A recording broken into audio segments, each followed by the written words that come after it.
that's why I love the office, because I get to play the game every day.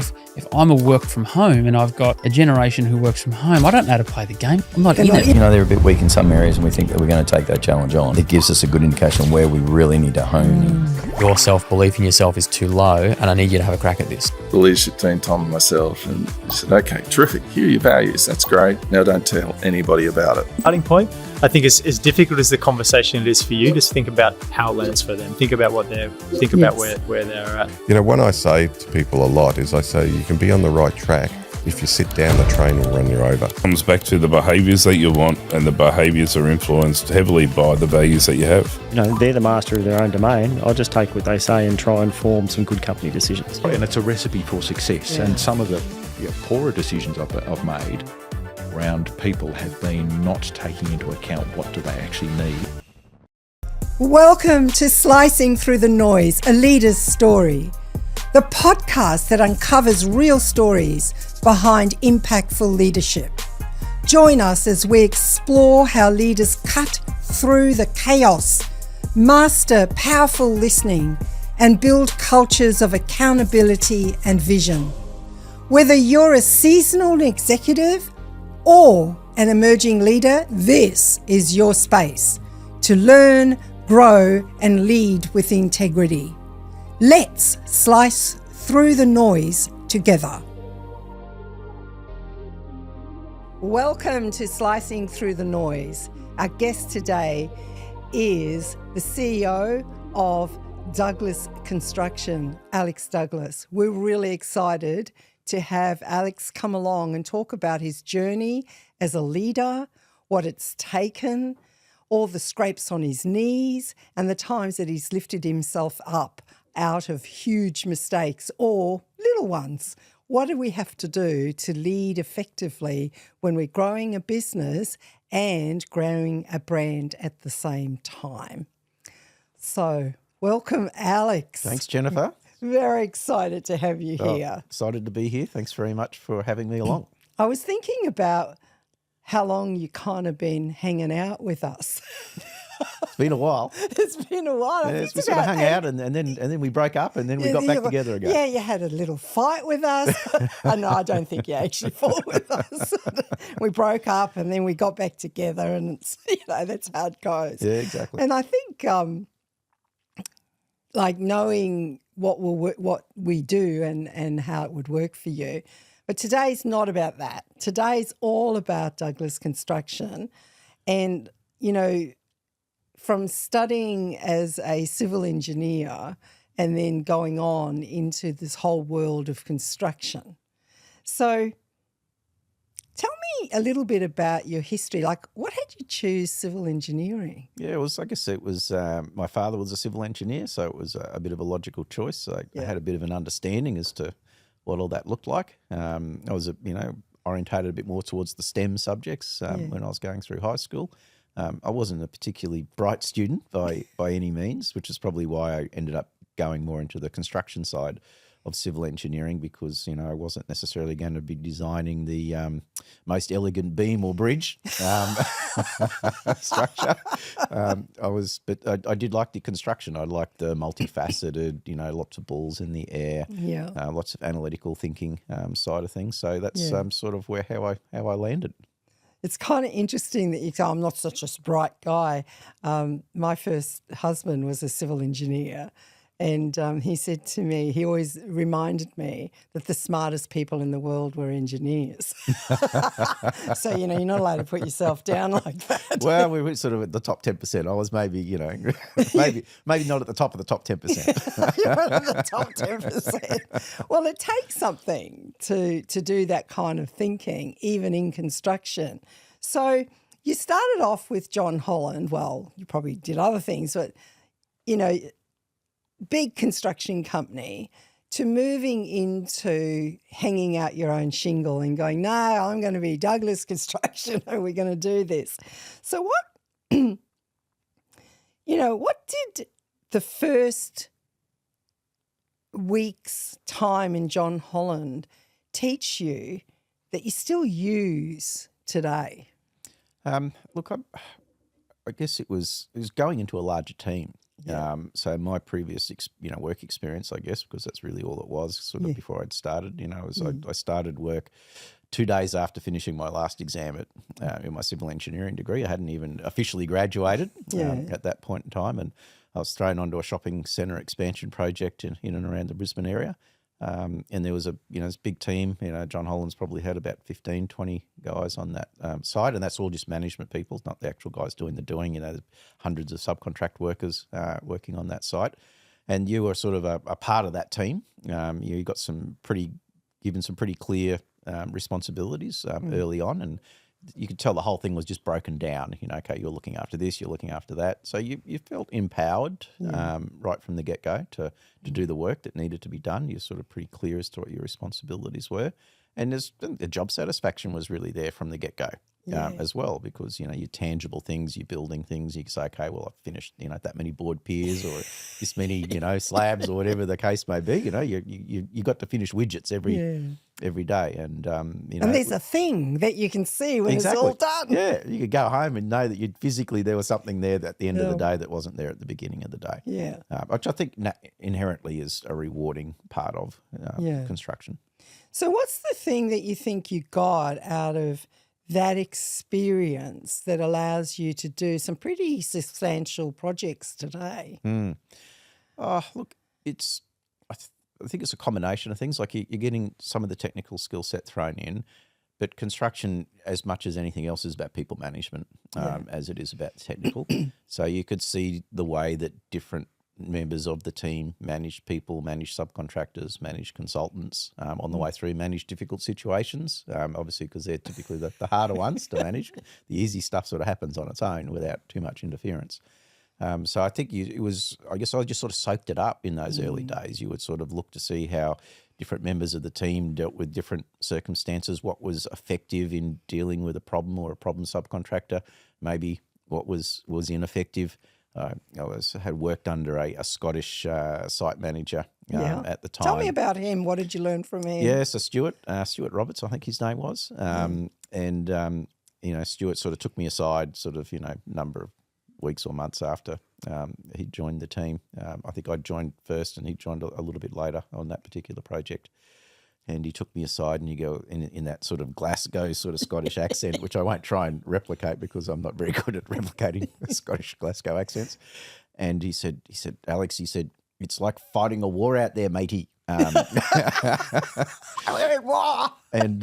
he said, wars are won and lost at like 1 or 2% efficiency, so anything we can do better than that. He said, we're doing okay. Well, that's a pretty significant thing, wars are 1 or 2% efficiency. Let's get efficient. Exactly, yeah. And so I've sort of put it into context. And I think what that context is that there's a lot of things going on, It's not like you're in a controlled environment like a factory where everything's pre-planned. And you're making this widget, this widget, this widget. Exactly. There's all these machines and there's lots of these very minor micro incremental improvements that you make in a production line type of situation. Here, you're throwing a whole bunch of, construction workers together.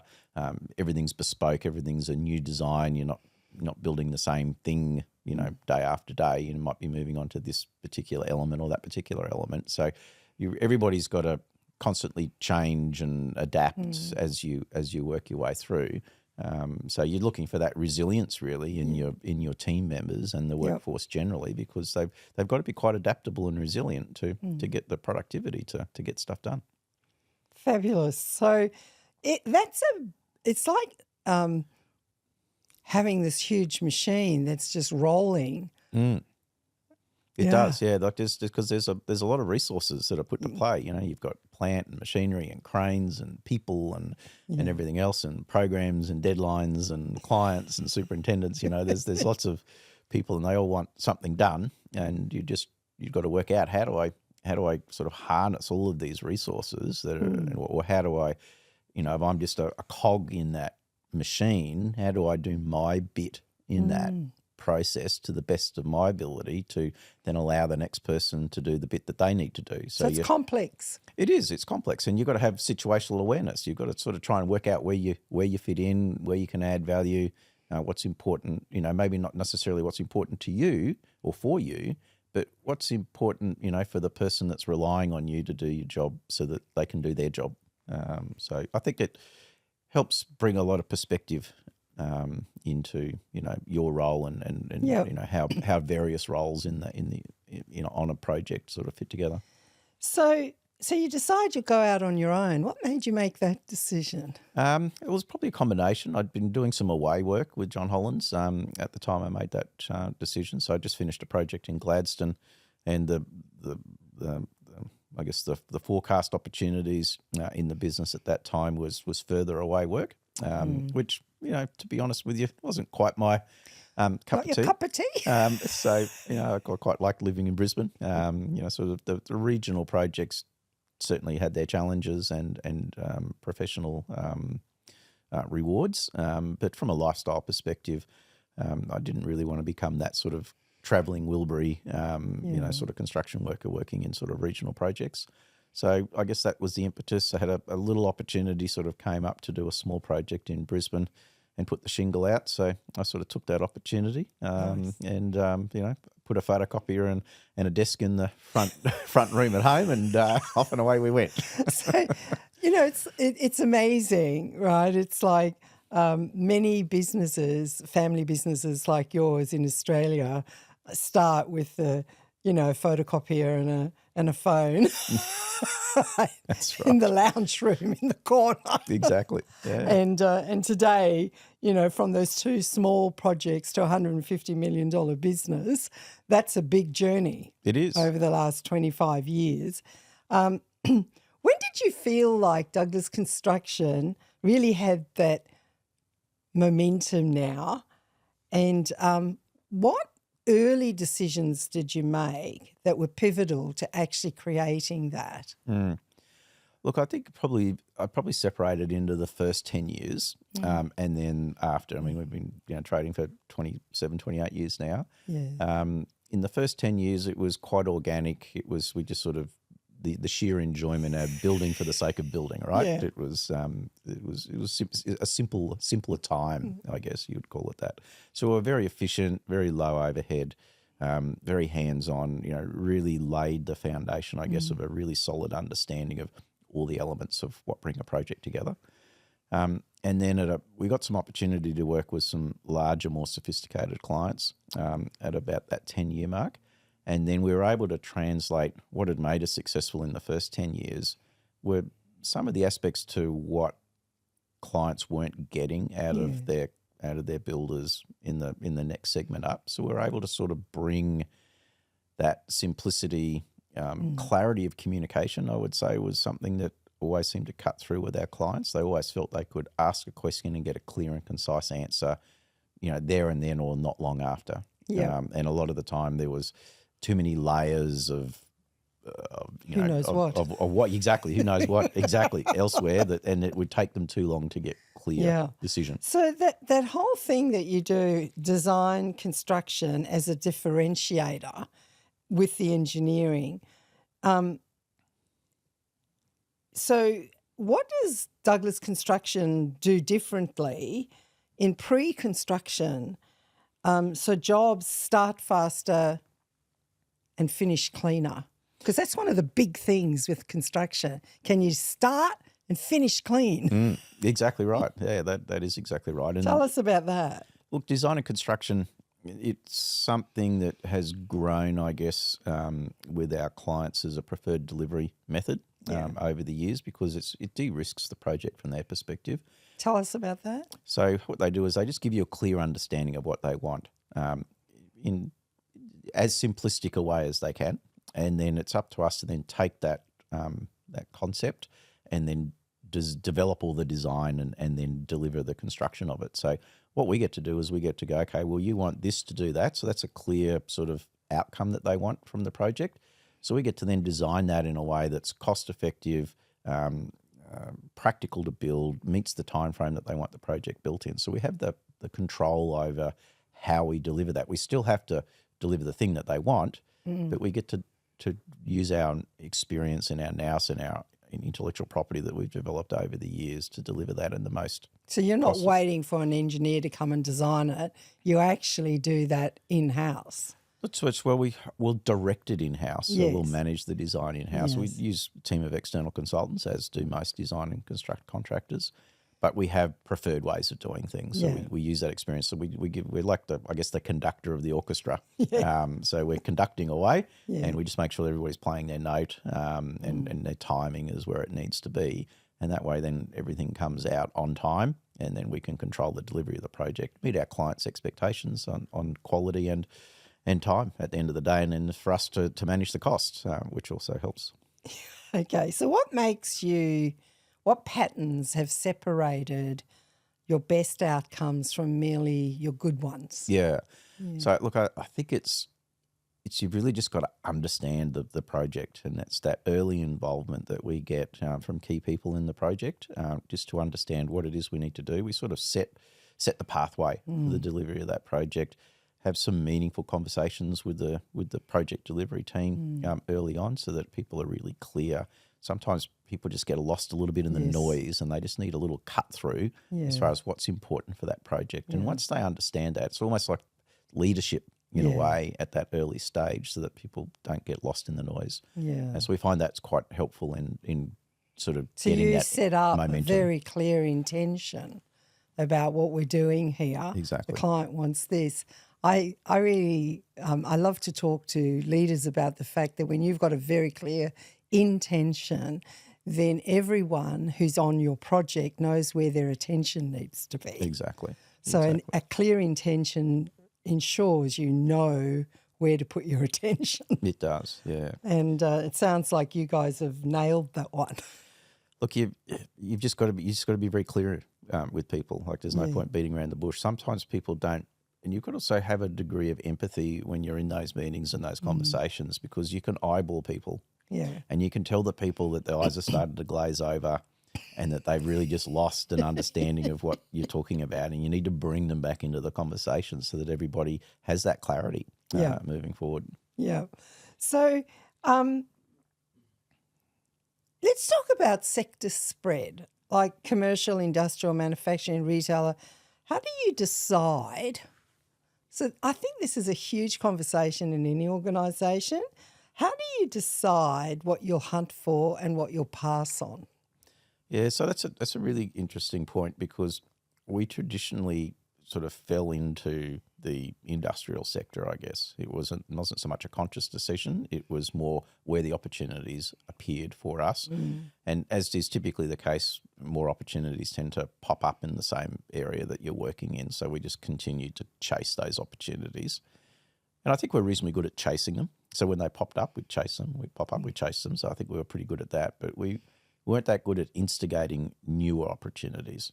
So that's something that we've been really working on over the last sort of 2-year period, is how do we chase some new opportunities so that if our sector has a bit of a downturn, we want to keep our head count in place. We want to make sure that continuity is there for when our sector picks back up again. So we need to be a little wider in our field, so that we're a little, I guess, the business model is somewhat more sustainable. So that's a change and shift in thinking for us. And that's been a challenge. We've really had to change the way that we go about that. And it's required us to, I guess, put more of a business development strategy forward and sort of carve that out. We've certainly done, education, health, retail, all of those type of things in the past, but not necessarily because we've chased it, but because the opportunity's knocked at our door rather than us chasing that opportunity. So, what do you believe? Obviously, there's more work than you can. It's a huge billions of dollars industry here. So, what makes a great client? And if you want to build good relationships, what are the characteristics that you look for and decide, well, okay, we're interested in that? What are those things that have you go, okay, we'll do business with this person? Because it's a two-way choice. It's not a one-way choice. It is. That's exactly right. And it's what we look for with a client. And we've made conscious decisions not to take on certain So tell us about those. So they're ones where they've tried to restrict the value that we can bring to a project. Oh, yeah. So we've had one particular potential client that used to have their own building division. and so they did, built and did through the design and construct process, delivered their own industrial projects. But then they decided to shut down their building division, but they still kept a lot of their key staff on, and they would manage the design and get it, say, 90% complete. And then they would say, okay, well, we want you to take this on as a design and construct, but just trust us that we've done this design work properly, this 90% of it, but you take the risk of all of that 90% and then deliver the project. And we can evaluate that risk. There's no problem with that. But it's like, where's our value add? Yes. Our value add opportunity has been taken away. That's not to say they've done a good, bad, or indifferent job. It doesn't really matter. It is where it is, right? It is at 90%. So you're unlikely to make it worth your while to redo that 90% of work because it's cost too much money to do, and any savings you get you're likely to expend on the redesign component. Yeah. But it just takes away our value proposition. Yeah. So we just simply go, look, that's fine. You do that, and there's other guys out there that maybe don't have the design nous that we have. So go talk to them, because they'll probably charge you a lower margin and have a lower expectation as to what they want to make out of that project. And we've seen that process happen. They have very short-term relationships with their builders because people just see that as not being a particularly it's not satisfying, advantageous relationship to have commercially. Yeah. So they tend to burn that particular Or they client. burn relationships. Yeah, I'm not too rather sure than that they growth burn and- it or people just lose interest in them, to be honest with you. Like, I'm not too sure, whether there's any adverse outcome at the end of the projects with those other people. We just don't have the inside knowledge to know. Yeah. But we just sort of see the pointlessness of the relationship, and it's just interesting that they've struggled to maintain longer relationships with their builders generally.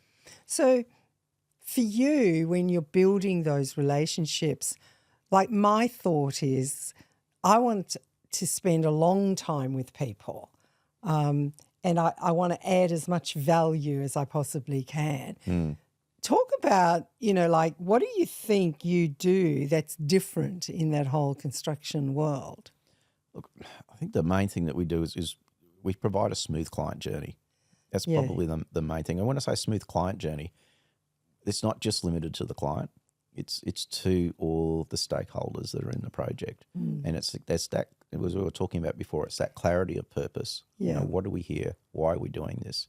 This is we're here to deliver this project.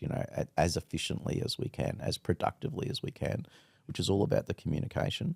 So we've really just got to set that scene front up. And I find that a lot of people, they try and skip over it. It's like, oh, they know that. It's like, sometimes you just got to slow it down. There's a lot of time people don't actually know that. You actually need to be clear, be concise, get those undertakings from people, make sure that everybody understands the flow and how that works. And that then enables people to have the smooth journey if you spend that time on the communication at the front end.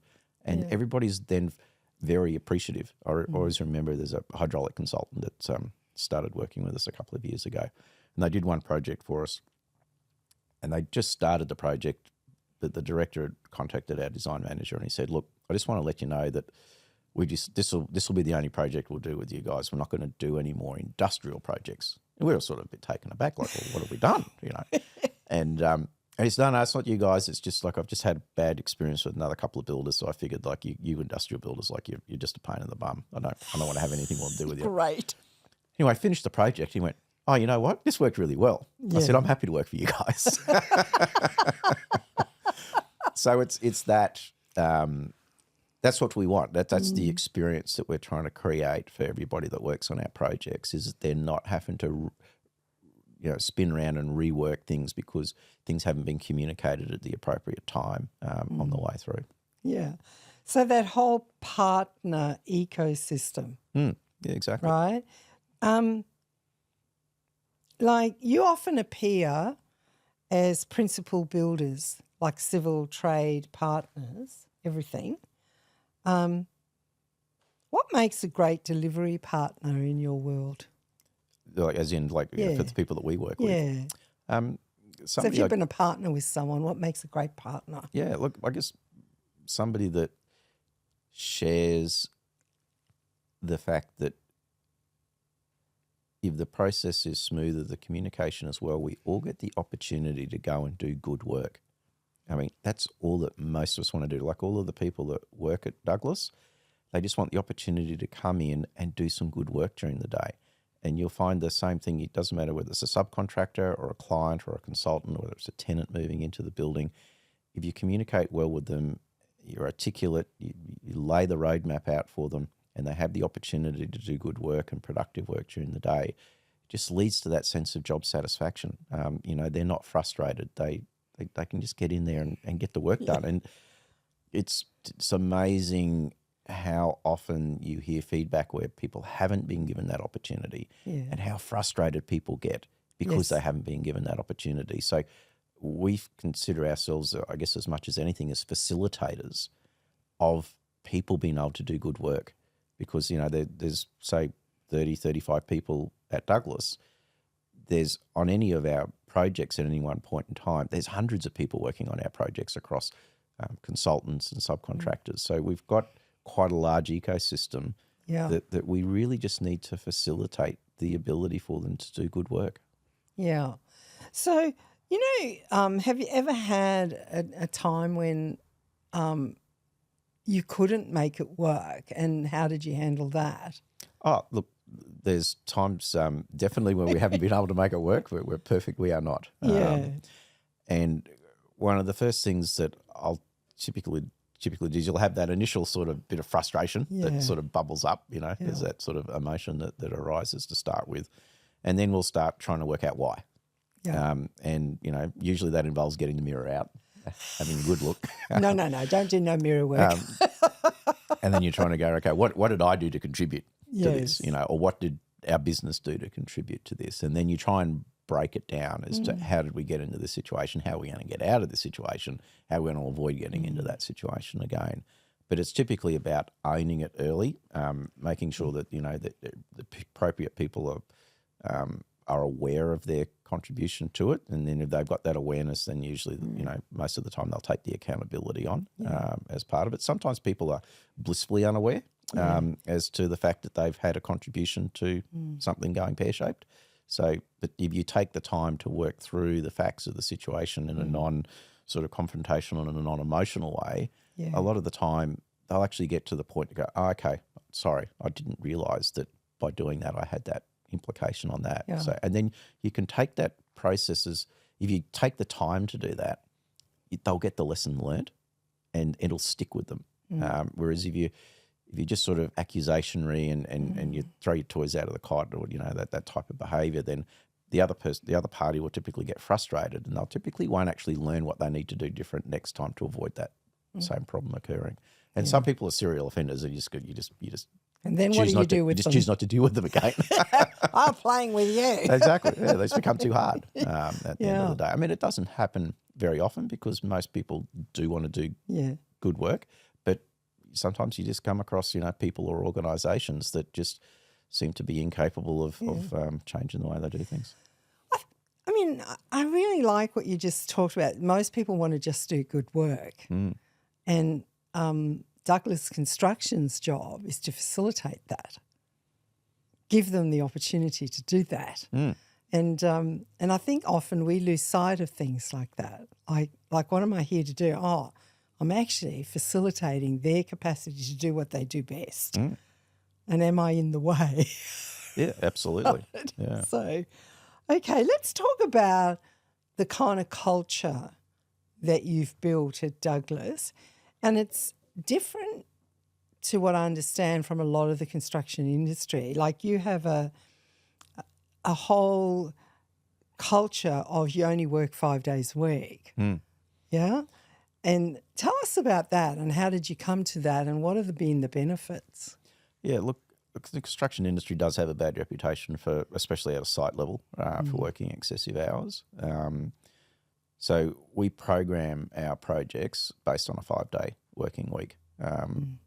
That's something that hardly any other building contractor does.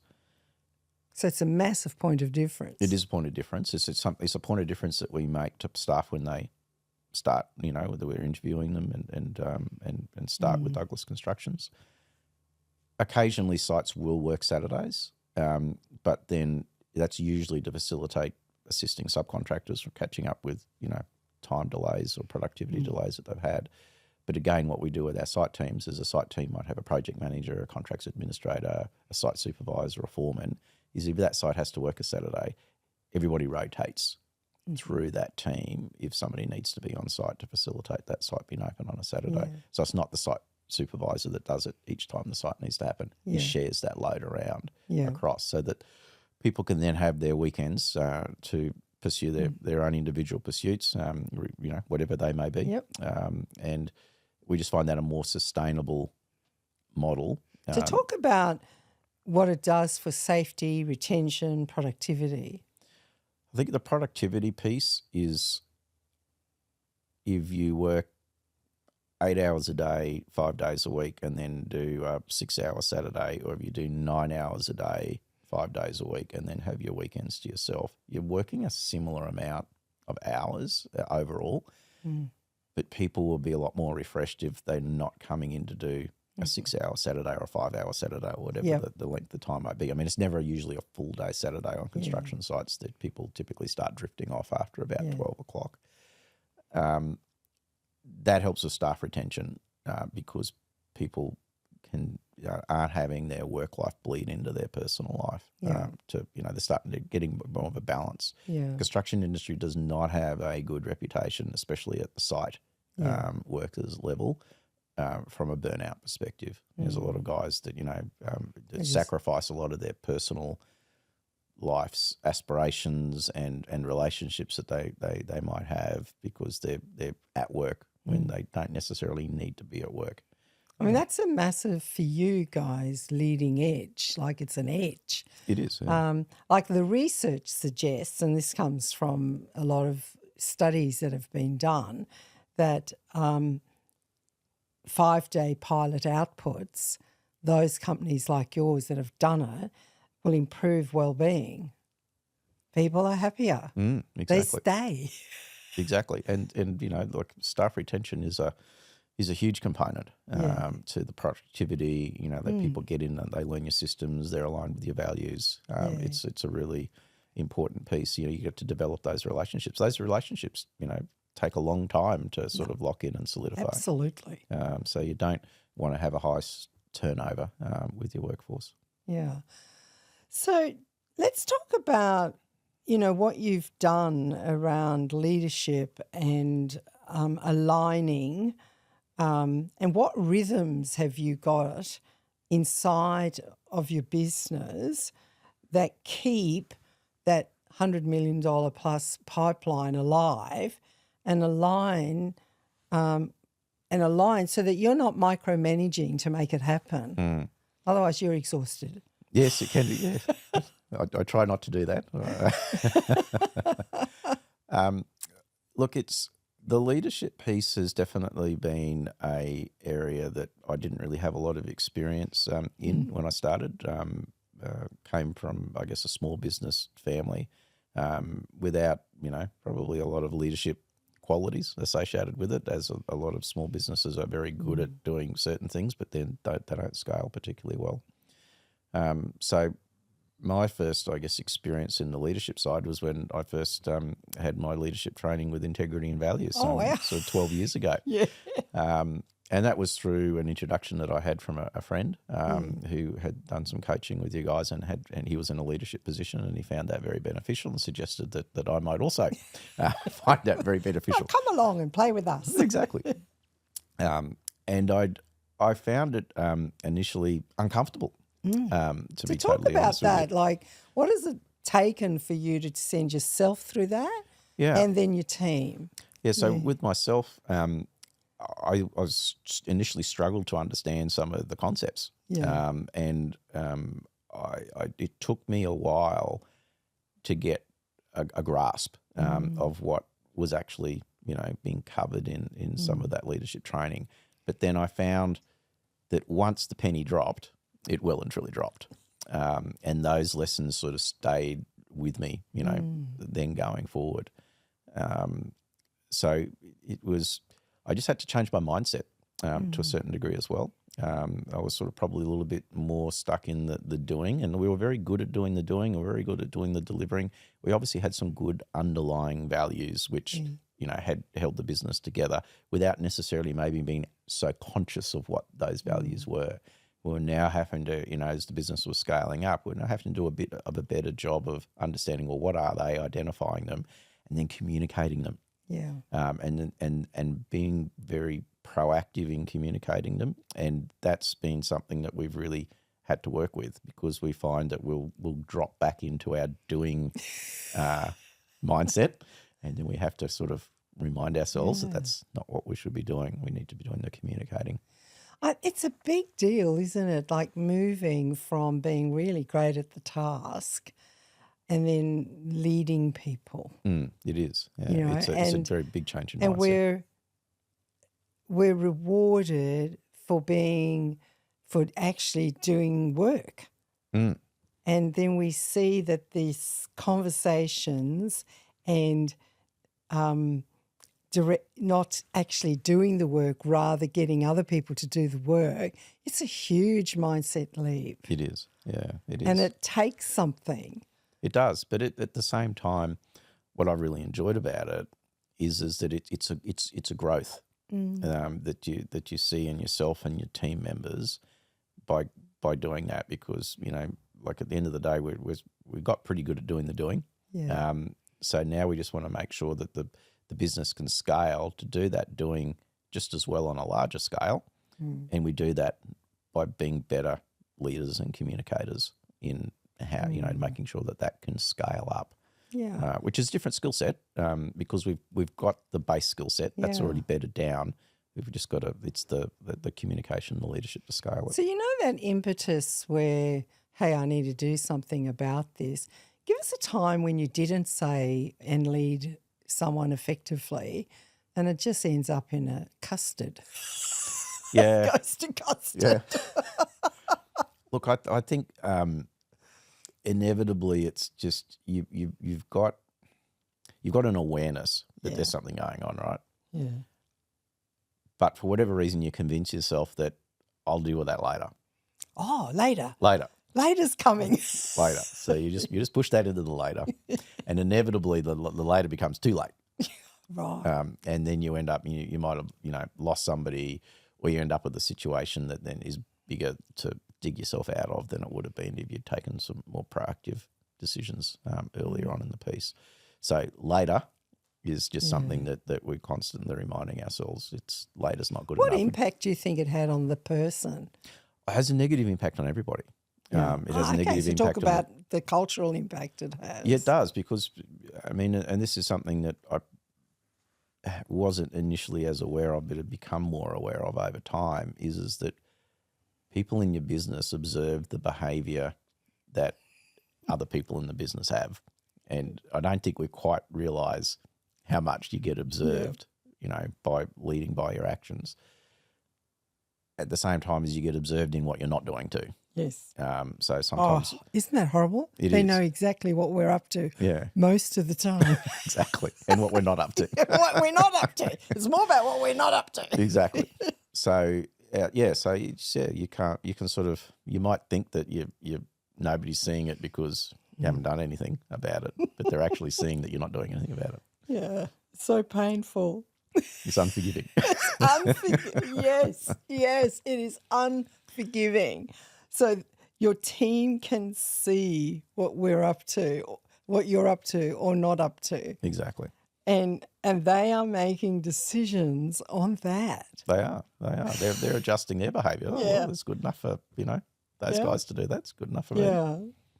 So let's talk about resilience and risk. Like, to do what you're doing, you need somewhat of a risk appetite. You do. Yeah. Construction definitely has a risk appetite. And you've had year-on-year growth, except during the GFC, right? Yeah, predominantly, yeah.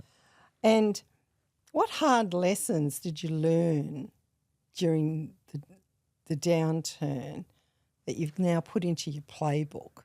Because I reckon you learn most when it's tough. Yeah. I think as my my uncle told me at the time is that what doesn't kill you makes you stronger. which is very often used. But yeah, look at the post GFC for us. 2011 was probably our hardest year because we had contracts that sort of ran us through for a certain period of time, and things hung in there a little bit, and then it just sort of really dropped quite significantly in that sort of 2011, 10-11 period. And we really had to cut hard. You know, we had to downsize. We had to reduce office space. You know, we had to cut headcount because there just wasn't the turnover there to justify it. Yeah. So you not often that you're put in that position where you have to cut that hard, but we still, you know, the things that had stood us well over the previous, 10 or so years still were the base building blocks that we were then able to build back up again from that reduction in turnover at that point in time. So I think, from that perspective, we felt that we didn't have to change the culture of the business, if that makes sense. Just need to shrink it a bit. Exactly. You just had to cut your cloth to suit the circumstances of the economy at the time. Look, it's like your industry is noted for having really tight margins. Like, what are the practices that you have in your business that maintain and protect your margin? Well, so for us, it's about risk assessment. So we are risk averse. Yeah. So yes, we take risks on, but they're calculated risks. Yeah. They're known risks. We've evaluated them. If we see something that has a risk item, it might be a particular trade on a particular project that we haven't been able to do our prelim design as well as we might like to have at a tender period, we'll then put an appropriate amount of money on that item to deal with the fact of what we don't know at the point in time that we submit a price in. And sometimes that means that we'll miss a project. Yeah. And sometimes we get feedback saying, oh, you guys, you're $500,000 more on your earthworks on that project than the other guy. And then we'll hear like a year later that the guy that did the project did their bum on it because the earthworks cost them a lot more than they thought it was going to do. Yeah. So I guess we resource our tenders quite well. So so we're not looking to do 10 tenders and win one. We're looking to do 5 tenders and win one. Yes. And because we know that we would be happy to have won any of those 5 jobs and we're comfortable that we could have delivered them. Yes, they would have been on the slender margins because we've got to be competitive with our competitors, but we're not going to win it because we've made a mistake. And I think that's probably the point of difference with our tenders is that we generally very rarely will we get a project where the outcomes are materially different to what we had expected at the time of tender. So tell us more about, you said something there that I'm following this conversation, right? And I'm going, we're risk averse. Is it that you're actually risk averse, or rather you do a lot of calculation before you decide we'll hop into this one? Yeah, so it's probably, you're right. The risk averse is, it can be read a few different ways. Yeah. But we're adverse to taking uninformed risk. Nice. Maybe that's the better way to put it. I think that's a piece of gold for people. It's like, you go into business, there's risk. Absolutely. End of story, right? You just put your name up and you're like, I think I'll do this. And you're going, what? Whereas I like what you just said. We're unwilling to do uninformed risk. Yeah, there's always risk. Yeah. It's just a matter of whether it's uninformed risk. Yeah. And there's some things that you just don't sweat the small stuff, well, that's just going to bubble up and down and there's a little bumping along that happens with those things and they just even themselves out and that is what it is, So that's in our mind that small risk is always there. I mean, if you don't want that risk, well, don't be in construction. Do something else. Okay. So what are some of the projects that you're really proud of which best model the way you work? Like you look at that and you go, we built that. Like I guess the projects that we're really proud on isn't necessarily a certain type of projects, but it's been one where you could say that smooth journey, happened right through the project. Sometimes those projects aren't necessarily your most profitable projects. Sometimes you can have a project where you had a difficult group of people to work with, and it was lumpy on the way through, and you end up making better margin than you thought due to whatever vagaries might have popped up along the way. and then sometimes you'll have projects where it was just super enjoyable and everybody really pulled together as a team, and you might have made a little bit less than what you were hoping to make, but it was still the more enjoyable project because you actually made the best out of that opportunity as you possibly could have, and everybody really got the opportunity to be their best on the way through that project. So, you know, it's sometimes the challenging ones that come along too, because it's how you deal with those challenges that, you know, provide the reward. I guess sometimes you might have a tenant that, you know, throws a whole bunch of changes at you during the project on the way through, and you're able to adapt and pivot and get to those points that you know, to keep the project on track from a timing point of view and get them in on time. That's rewarding. So I think the smooth delivery, the smoother it is, the more rewarding we find it is. Yeah. And it also reflects then on our clients wanting to have that repeat experience, our consultants and our subcontractors also wanting to have that repeat experience because everybody's worked really hard on that smooth delivery. I use an analogy quite a lot. It was like getting a flight, you know, say from here to Melbourne. That plane's been prepared, it's been refueled, it's got the baggage being stuck in there, it's got all the food and everything else. You've got the, you know, all the scheduling of the flight attendants and the pilots and everything else. There's a lot of work has gone in before that plane leaves the ground. And we sort of take the analogy that all of the design and the approval period is all of that period for us. Yeah. And that when we're shovel ready, that's when the plane's left the tarmac. And then it's on its way to Melbourne. Yeah. Now, we can stop on Coffs Harbour on the way. That's possible, technically possible. There's an airport there, right? It's not going to be cheap and it's going to take some time. Yeah. And that's the analogy we sort of put with our clients and you know, sometimes with their tenants as well, is that we're doing all this preparatory work here, but it's important for us to articulate to them the journey that you know, we're on, so they have some perspective, because a lot of the time they just think they're just sort of at the supermarket, and if they don't like that toothpaste and they actually wanted the other type of toothpaste, they can just run back to the aisle and swap the toothpaste out and come back to the checkout and we're good to go. Yeah. And I said, it's not like that. It's more like the flight. It's like you booked the flight to Melbourne. If you wanted to go to Coffs, we could have done that, but you needed to book that like 2 months ago when you booked the flight, and then we could have organised that to happen. So it's just a matter of setting those perceptions and giving them an understanding as far as what's involved, because you can usually pick up a little bit of it up in a bit of the chatter. And so sometimes you can just head it off at the pass just with a little bit of context and a little bit of information, a little bit of education, you know, just to guide them as far as that this is what this looks like. Yeah. Well, the killer of profit and improvements is variation. Yeah. We rarely make any money out of variations on projects.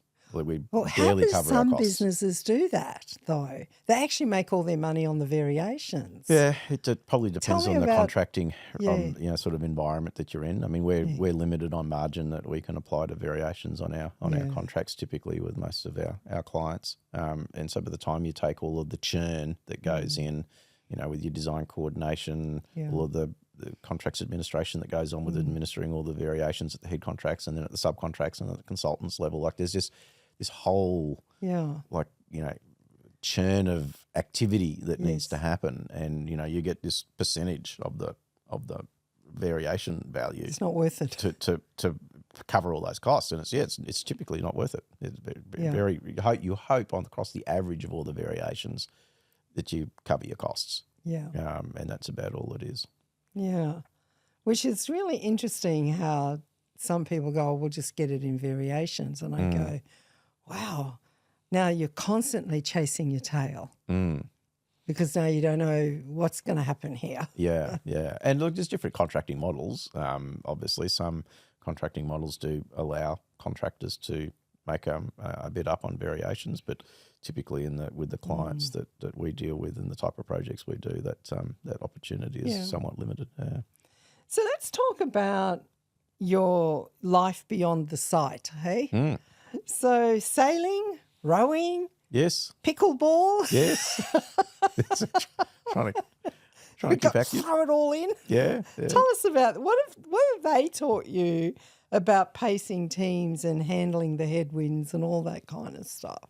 Yeah. Yeah, look, the sailing I've always enjoyed. I started off the beach, sort of Hobie Cat sailing as a kid at high school, and then sort of got to sort of further afield and doing some blue water cruising and blue water yacht racing, and around the Cairns, what we call around the Cairns yacht racing, which is sort of just the local inshore sort of sailing and racing. So I've really enjoyed that. It's good camaraderie. It's good teamwork. I guess you can really see the value. Probably one of the biggest things that I got out of the sailing, which I've been able to translate to the business, is the value of training. Yeah. We typically don't do a lot of training in businesses, whereas in sport you tend to do a lot of training, and then relative to the amount of time that you spend actually competing. More so with professional sport, but even at a amateur sport level, the reward that you would get in your performance by investing in the training was quite remarkable. And I think that was a real takeaway for me, is to see the improvement that made at a sailing level. And then, imagine if we did some more training at work. How much better could we become as a business because we'd invested that extra time in the training? Yeah. So there's lots of stuff written about if you train your people, and it's, there's on-the-job training, there's external training, there's all kinds of training that you can be involved in that actually improve performance, because you get, in the end, the business wins because of it. So you also love cooking, travelling and farming. Tell me one of your favourite reset rituals that you have that keep you centred on the family, and then at the same time you juggle the ball of running a major construction business. Yeah, I think, switching off was not something I was always good at. I think once I got some good key people in the business, that helped me from a switch-off perspective.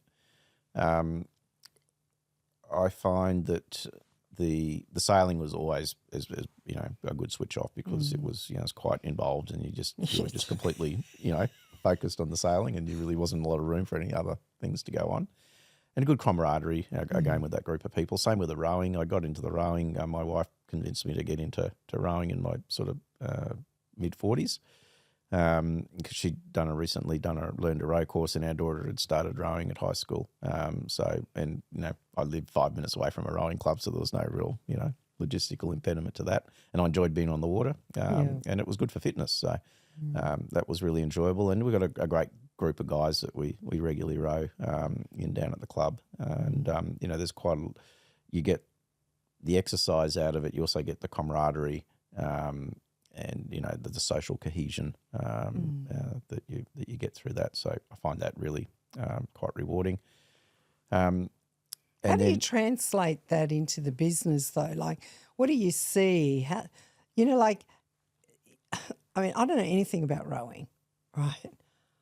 I do know something, that if this person not getting their oar in properly, it seems to cause problems. How do you translate that? Yeah, look, it was one thing that was on a little chart that gets put out by somebody in the club, one of the coaches, I guess, and it sort of helps us with our training schedules leading into some of our races during the year, and sort of, you build up for this and over these weeks. And in the top corner of that little chart is a little note that says the comfort zone is a great place to visit, but nothing grows there. And so it was just a reminder that, you've got to stretch yourself out of your comfort zone to get growth. And it's not necessarily going to be that enjoyable to do that, but you will grow as a result of it, and you'll be better for it after you extend yourself to get outside of your comfort zone.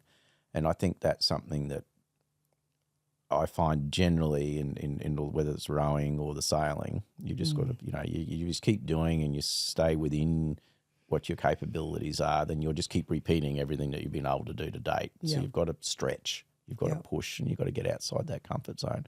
And I think that's something that I try and bring then, you know, when you might be dealing with an issue that might be a bit intransigent, you know, that you're trying to break the cycle of at the work level, is just sort of say, well, why is this happening, and what are we not doing? What are we within our comfort zone? Yeah. That's the reason why that occurs on a repeat basis. Well, nothing changes there. Yeah.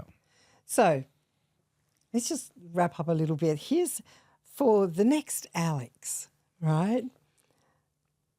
If you were a 25-year-old engineer today, and you were going to found DC, you know, Douglas Construction tomorrow, what's the first capability they build in-house? Like, what's the first thing that you need to look at if you're going to go and, you know, you've got this young gun, I'm going to go out on my own. What piece of advice would you give him?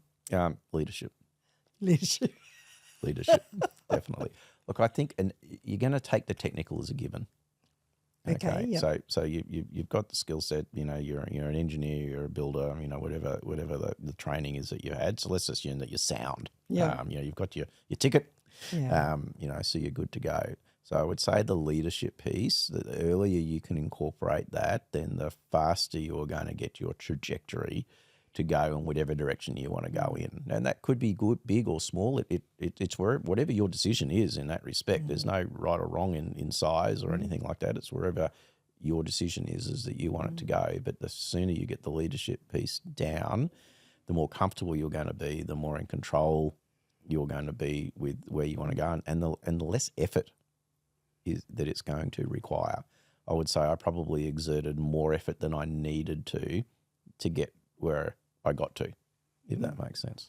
And so what you would say that the leadership piece was missing. Leadership piece was So it missing. Or just actually- underdeveloped. Yeah, it was underdeveloped and you needed to do too much heavy lifting. Yeah, basically. Exactly right. Yeah. Or you're paying the price for calls you didn't make. Yeah, exactly. Yeah.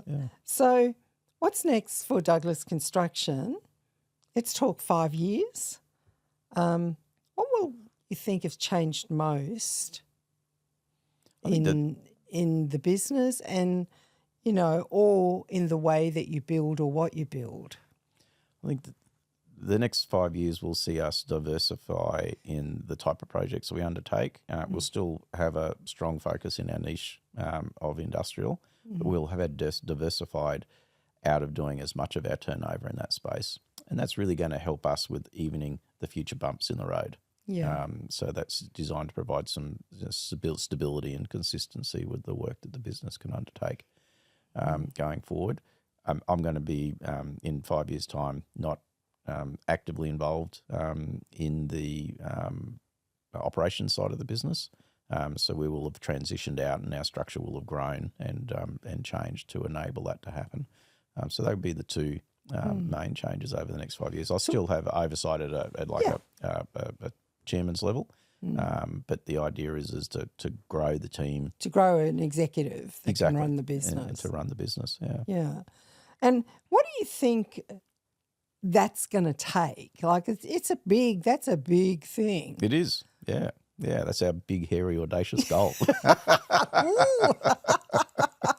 Is for you to move off to the side, and have an executive that actually run the business. Exactly. Tell me what you think. What do you look for when you're looking for those leadership traits? What are the things that matter to you that maintain the vision and values of Douglas?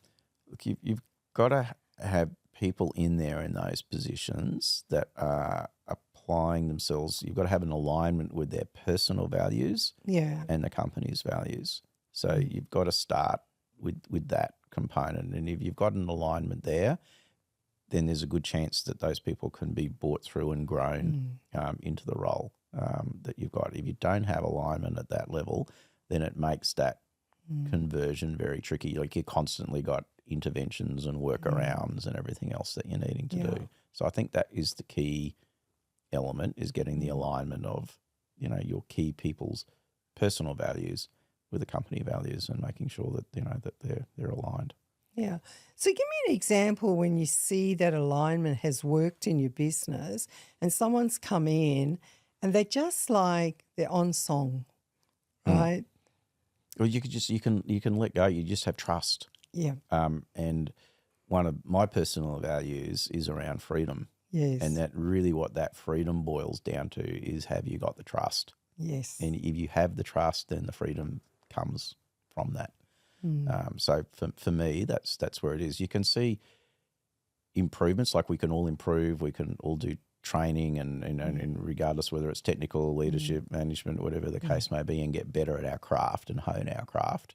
But if you don't have those sort of fundamental building blocks to sort of build off of as the base, then you're sort of, you're building trying to build something on A poor house of foundations. cards. I'm thinking of that. Yeah. It's like you lay the foundation. Exactly, yeah. If Just you don't like a spend the building. time laying the foundations, or again, making sure you've got the right blocks in your foundations, then anything the further work, then you become abortive at the end of the day, because it's just going to tilt. You're constantly trying to keep it straight. Yeah. So tell me what you think the future of the construction industry will look like in the next 20 years in Australia. Yeah, look, that's a really interesting question. Like, we certainly see some areas where we get a little frustrated with the industry, maybe pockets of the industry where we go, come on, guys, like, really? Like, can't we do better than that in those areas? So technology's definitely had a part to play. Construction is noted to be a bit of a laggard in regards to technology. We're doing some things internally to try and improve that. But I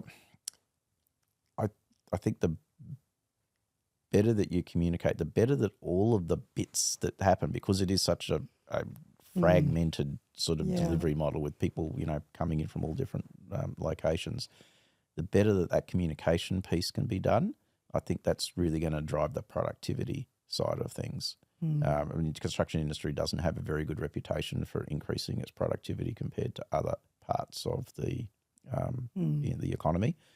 So I think we've just constantly got to be. I mean, it's not like a lot of people aren't trying. Yes, there are a lot of people that are trying to improve the productivity piece in construction, but it has proven to be somewhat intransigent in regards to getting those breakthroughs. Yeah. So I think it's going to come around the communication is when those breakthroughs do happen, as to how widely what is the true driver of that productivity gain? How widely can we communicate that at an industry-wide level? Yeah. So where do you think they're most stuck?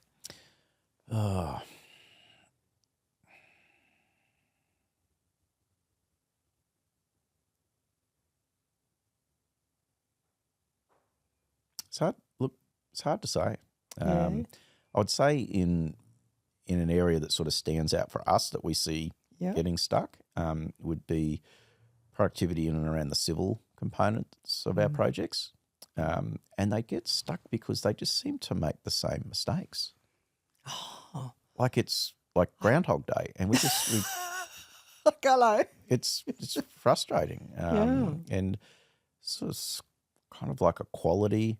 It's a lack of resourcing in some instances. It's the wrong people in some instances. There's a lot of what we call machine control gone into that industry in the last 20 years, where there's less surveyors running around with staffs and knocking white pegs into the ground and writing Nico on them and stuff like that. Everything's now sort of controlled within the cab of the machine level. But the ability to take that technology and translate it into productivity just seems to have been really stubborn. So they've got all the technology, but it's not being translated. Exactly. That's exactly right. And we see it like across the board. Yes. So it's not like you've got individual contractors that are stuffing it up just on their own. It's like it's just not getting sorted across the board. It's kind of like the leap to get there, and then when you do see it happen well, it's just like, oh my God, how good's that? Yeah. So it's just how do you get that? How do you get that repetition of that productivity? I mean, this is happening, probably something that like I'm a Deming student, and what Deming said is that like if you look at any project, or any task or any process in any business, that they talk about continuous improvement. Well, what he said is that you want to improve the first 15%, perfect the first 15% of all the processes, that bit, because 85% of your improvements and lost productivity is there. Is in the first 15. Is in the first 15%. Yeah. And when you said that, I'm going, they need to be Deming fired. Probably right. Because you need to set yourself on the right course. Yeah. It's just a really interesting thing. I'm going, we have a lot of clients that sit in that allied or in the construction industry. And, when we do the work with them on that whole demify your business, right, the lights come on. Yeah. They go, right, let's do this. And then people talk about continuous improvement. And you're not the first one that said, what the heck is going on in the Australian construction industry? And look, part of, I think, that, maybe what drives that is because it is you start a project, you finish a project, you start a project, you finish a project.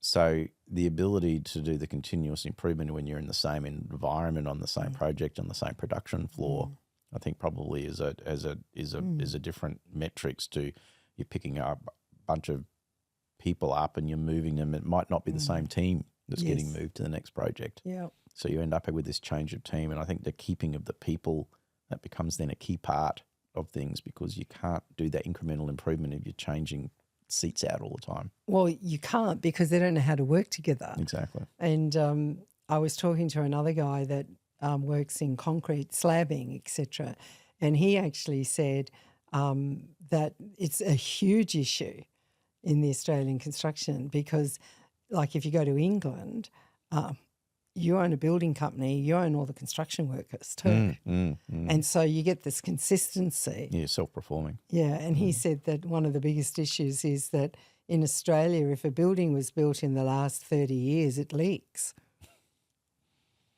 And it's true. Yeah, there's definitely there's some huge issues. A trend away from the the builders that used to self-perform back in the 50s and the 60s and sort of into the 70s, and it was that 80s period where the subcontract model really came in, and then sort of through the 90s and the 2000s. Now it's entrenched. Yeah, it is. I mean, I remember when I started with John Holland's, like, we didn't have a single labourer on site, and we didn't own a hammer or a wheelbarrow. Which is like, but we call ourselves a building company. Exactly. Yeah. And it's like, it is a big issue. So how about this? In closing, if you could get a magic wand and you could clean up that whole thing in the construction industry, because what Deming says, if you can't burn it down today and start all over again, you don't know how to fix what's going on. Yeah. Right? So what would be your magic wand that would go, hang on, we've got to stop this and do that? I would say you need to focus on retaining a good team. Yeah. And I would say that my observation as to where subcontractors fall down in their productivity, or whether we fall down in the components we do, is because we haven't had a good team to put forward. And you've got to retain those team, train that team, do all the other things you need to do to make them feel valued and happy and enjoy their work. So there's a lot of stuff goes into retaining that team. But at the end result is, have you retained your team or not? Yeah. And have you got a good team to retain? Yeah. And I think that if you focus on that, then the rest of it will come. Okay. Yeah. Well, Alex Douglas from Douglas Construction, thank you so much for being on our wonderful podcast. Thanks, Jennifer. It's been extraordinary to talk to you about your journey, slicing through the noise. For those of you who are listening, please make a comment. And if you need something built in Queensland or around Australia, I reckon you should call Douglas Construction and have a look at what they do and why they do it so well. And for those of you who are listening, please hit that subscribe button and share this video with other people that could learn from Alex's experiences. Thank you for being with us.